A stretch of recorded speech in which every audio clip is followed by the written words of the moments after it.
एक कंजूस सेठ जी थे। वह नारियल खरीदने में पैसे खर्च नहीं करना चाहते थे, इसलिए वे सीधे जाकर नारियल के पेड़ पर नारियल तोड़ने के लिए चढ़ गए।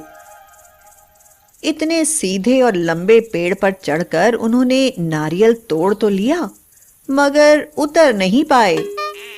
अरे अरे मर गया रे। ये कहाँ चढ़ गया मैं? ये तो बहुत ऊंचा है, अब कैसे उतरूंगा? उन्होंने मन ही मन में मनौती मानी। हे भगवान, अगर मैं पेड़ से नीचे उतर जाऊं तो मैं 101 ब्राह्मणों को भोजन खिलाऊंगा। फिर वे थोड़ा नीचे खिसके तो उन्होंने कहा, 51 ब्राह्मणों को भोजन करा ही दूंगा। थोड़ा साहस करके वे थोड़ा सा और उतर आए तो वह बोले, मैं 21 ब्राह्मणों को भोजन करा दूंगा। थोड़ा और उतरे तो बोले, 11 ब्राह्मणों को खिला दूंगा।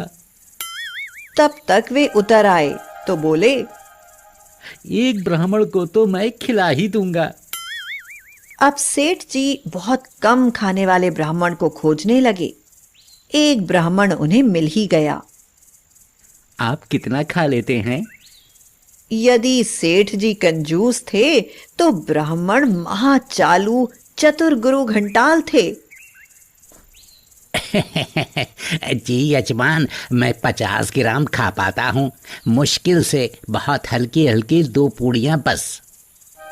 सेठ जी प्रसन्न हो गए और उन्होंने दावत कर दी। देखिए पंडित जी, मैं 8 बजे दुकान पर चला जाता हूँ, आप उससे पहले ही भोजन कर लीजिए।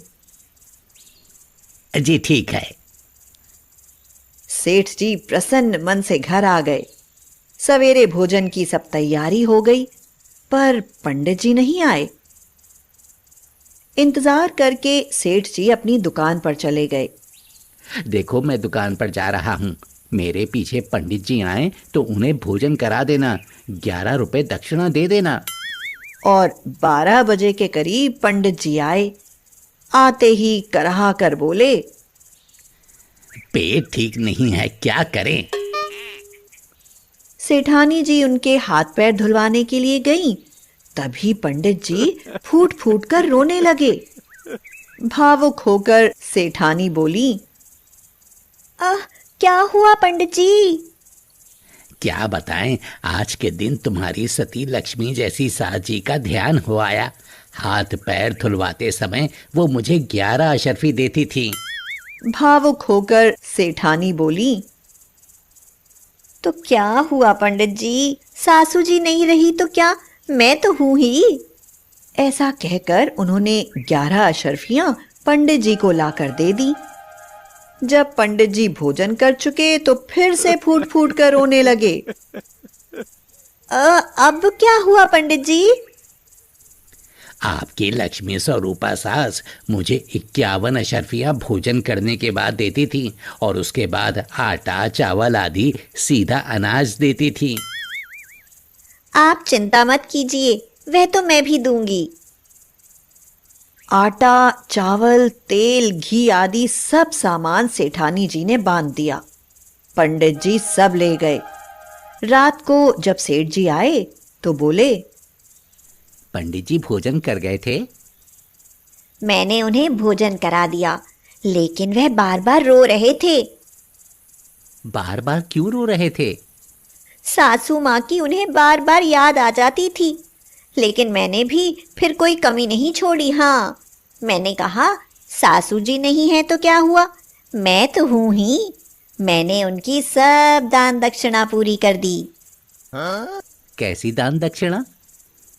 सेठानी जी ने पूरा हाल बताया। सुनते ही सेठ जी का तो खून खौलने लगा। तुरंत उन्होंने लाठी उठाई और पंडित जी के घर की तरफ दौड़े और जाकर उनका दरवाजा खटखटाया। पंडित जी फौरन आंगन में लेट गए। पंडितानी जी ने ऊपर से सफेद कपड़ा सिर से पैर तक उड़ा दिया। दरवाजा खोल कर आई और धम्म से बैठकर रोने लगी।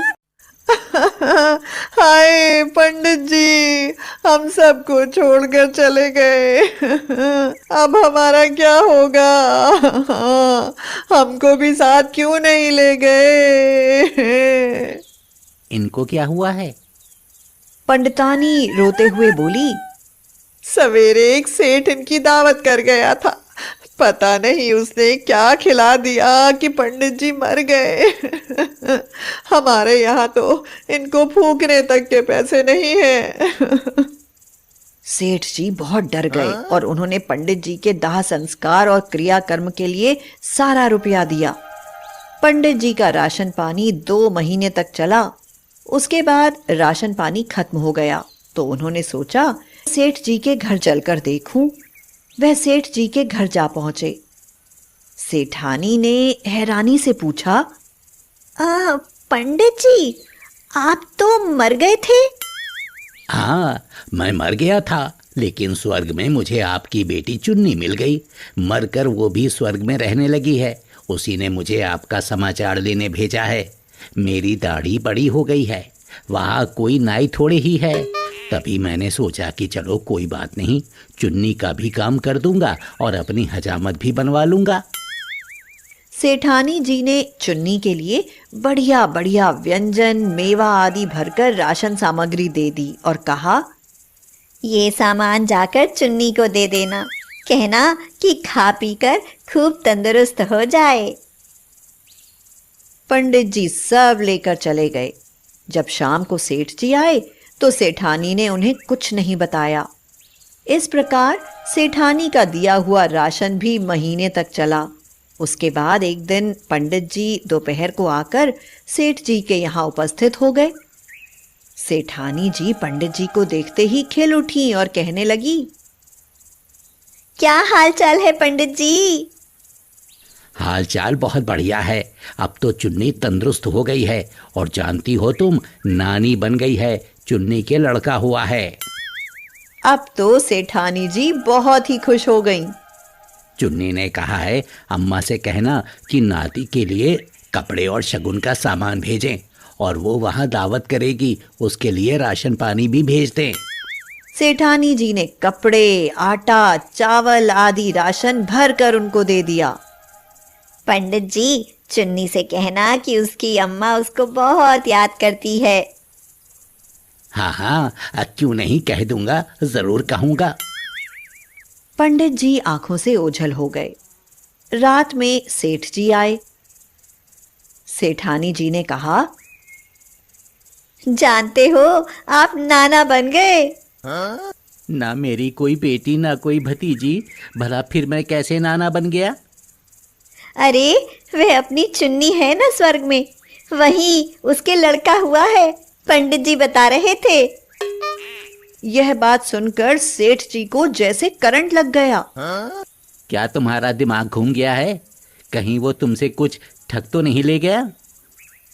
नहीं तो, चुन्नी के बेटे के लिए सोने की चेन, कपड़े, फल फ्रूट और आटा, चावल, दाल, तेल, सारा राशन मैंने भेज दिया है। अरे तुझे तमीज भी है? मरे हुए लोगों के बच्चे नहीं होते। फिर सेठानी ने यह भी बता दिया कि पिछली बार पंडित जी आए थे तो उसने चुन्नी के लिए सामान भेजा था। और मन ही मन पंडित को कोसते हुए सेठ जी पंडित जी के घर की तरफ चले। पंडित जी के पास पहुंचकर उनसे हाथ जोड़कर माफी मांगी और बोला, पंडित जी, हमें क्षमा कर दो। दोबारा मैं कभी कम खुराक खाने वाला पंडित नहीं ढूंढूंगा।